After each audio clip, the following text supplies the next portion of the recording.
एक गांव में प्रेमजी तिवारी नाम का एक बहुत ही बढ़िया बावर्ची रहा करता था।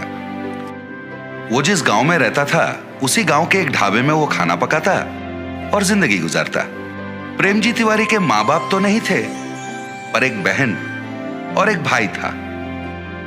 बहन की शादी करवाने के लिए और भाई को अच्छे से पढ़ाने के लिए वो बेचारा दिन रात कष्ट किया करता था।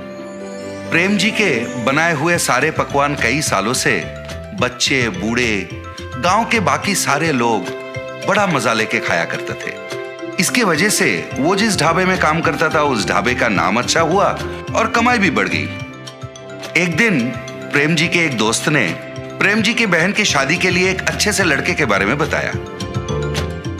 ये सुनकर प्रेम जी ने सोचा ये शादी तो किसी भी तरह करवानी पड़ेगी, चाहे उधार लेना पड़े, पर बहन की शादी होनी चाहिए।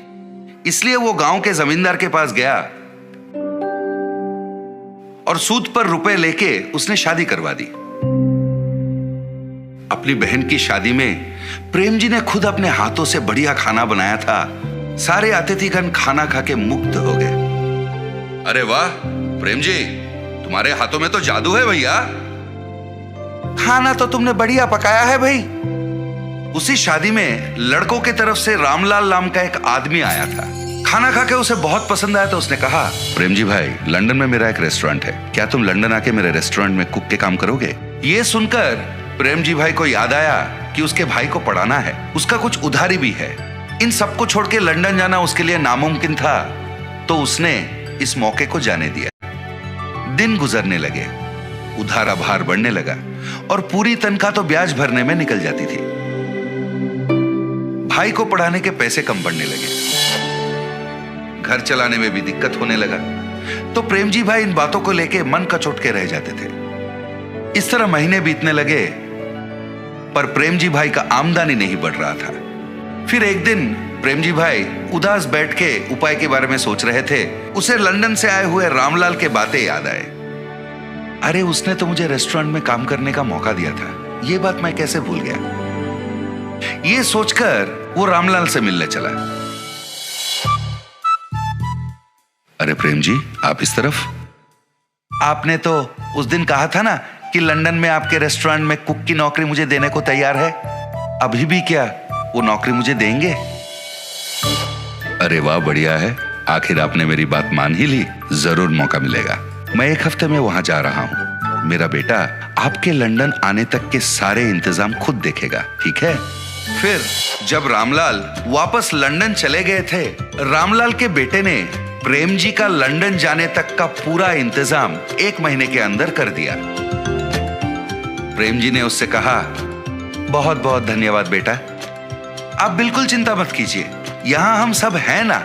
आप आराम से लंदन जाइए, वहां अच्छे से पैसे कमाइए और अपनी पूरी उधारी चुका लीजिए। अपने भाई को अच्छे से पढ़ाइए। अगले 10 दिन में लंदन जाने की आपकी फ्लाइट है। इस तरह उसने प्रेम जी को समझाया और उसे लंदन भेज दिया। प्रेम जी लंदन में स्थित रामलाल के इंडियन रेस्टोरेंट में अपना रसोइये का काम शुरू कर दिया। उसके खाना पकाने के तरीके, सब्जियों को काटने के तरीके, खाने को प्लेटिंग के वक्त गार्निश करने के तरीके, और सबसे बढ़िया बात यह थी, जब उसका खाना पकता था पूरा रेस्टोरेंट खुशबूदार हो जाता। वो मन लगा के लजीज खाने बनाता रहा और कस्टमर खुश होते रहे। खाने से खुश होकर लोग उसे काफी पैसे टिप में देते थे। इससे प्रेम जी खुश होकर और बढ़िया पकवान बनाने लगा। इधर महीने का तनख्वाह मिलता था और टिप की ऊपरी पैसे होने के कारण उसका आमदनी बढ़ गया। और जितने भी पैसे वो कमाता था पूरे पैसे वो इंडिया भेज देता। फिर रामलाल के बेटे से बात करता और उनसे कहता कि उन पैसों से उसकी उधारी चुका दे और उसके भाई को बढ़िया सा कॉलेज वगैरह में भर्ती करके पढ़ाए। इस तरह 6 महीने बीत गए। इन 6 महीनों में उसने कई बार पूछा कि मेरे भाई से फोन पर बात करवा दे, पर कोई ना कोई कारण बोलकर रामलाल के बेटे उसे टाल देता तो प्रेम जी को संदेह होने लगा। और फिर जब रामलाल अपने बेटे के साथ बात करते थे, वो चुपके से उनकी बातें सुनने लगा। एक दिन रामलाल से मिलने प्रेम जी जा ही रहे थे। उसने देखा रामलाल बहुत गुस्से में किसी से फोन पर बात कर रहा है, तो वो छिपके सुनने लगा। 6 लाख रुपए है भाई, ऐसे थोड़ी ना आ जाते हैं। प्रेम जी का हाथ का खाना बढ़िया है, इसलिए उसे मैं जो तनख्वाह देता हूं और उसके टिप के पैसे मिलाकर हर महीने उन पैसों को मैंने बचा के रखने को कहा था, ना कि इसके बारे में प्रेम जी के भाई को बताने के बारे में। कोई ना कोई उपाय निकाल और मुझे वापस फोन कर। उनकी इन बातों को सुनकर वो तुरंत अपने घर गया। अपना पूरा सामान उसने समेट लिया और उसी वक्त वहां से निकल पड़ा। मैंने इन पे अंधविश्वास किया था और काम करने विदेश तक आ पहुंचा। 1 रुपए मेरा पैसा मैंने नहीं बचा, पूरा पैसा इनको सौंप दिया। पता नहीं उधर मेरे भाई और बहन किस हालत में हैं। पता नहीं मेरा सूद कितना बढ़ गया है। मुझे विश्वास नहीं हो रहा है कि अपने कुकर्मों के लिए इन लोगों ने मुझे वहां से यहां तक ले आया। वो बेचारा रास्ते के एक किनारे बैठकर दुखी हो रहा था। हे भगवान, अब तुम्हारा ही भरोसा है, तुम ही कोई रास्ता निकाल दो भगवान। वो बेचारा कुछ देर वहीं पर भगवान का स्मरण करते बैठा। अचानक से नील रंग के धुआं के बीच में से श्री कृष्ण पधारे। उन्होंने एक बालक का रूप धारण किया। फिर वहीं पर उन्होंने एक फूड स्टॉल को अपने माया से बनवाया और आके प्रेम जी के पास बैठ गए। अंकल, क्या ये फूड स्टॉल आपका है? मुझे बहुत भूख लग रहा है, कुछ पका के खिलाओगे?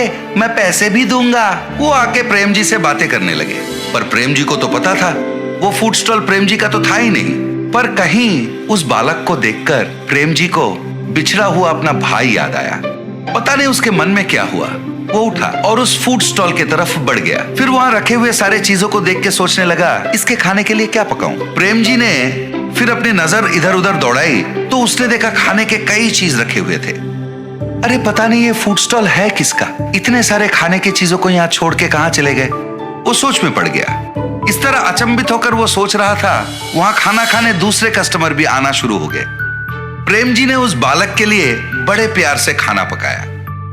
फिर वो बालक को ढूंढने लगा और वो बालक उसे दिखा नहीं। और इधर वहां बैठे जो बाकी कस्टमर थे वो सारे फूड फूड फूड कहकर प्रेम जी को पुकारने लगे, तो प्रेम जी उनके लिए खाना बनाने में मगन हो गए। इस तरह बिना कुछ सोचे समझे ही प्रेम जी के जीवन में एक नया मोड़ आ गया था। इसके अलावा वो फूड स्टॉल मेरा है कहने वाला कोई आगे ही नहीं आया। तो प्रेम जी ने सोचा शायद ये भगवान की मर्जी है और उन्होंने ही उसे यहाँ भेजा है। वो अपना काम में व्यस्त हो गया। रामलाल को प्रेम जी के फूड स्टॉल के बारे में पता चला तो उसे रोकने वो खुद आ पहुंचे, पर उसे पता नहीं था ये स्वयं भगवान की देन है। वो उसे कहां रोक पाता। इतना ही नहीं, उसका खुद का धंधा ठप होने वाला था और उसका दिवालिया निकलने वाला था।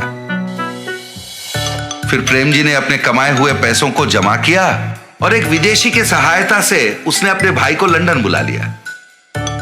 वो अपने भाई को लंदन में पढ़ाने लगा, अपनी उधारी भी चुका दी और फिर अपनी जिंदगी को वो आराम से खाना पकाते हुए जीने लगा।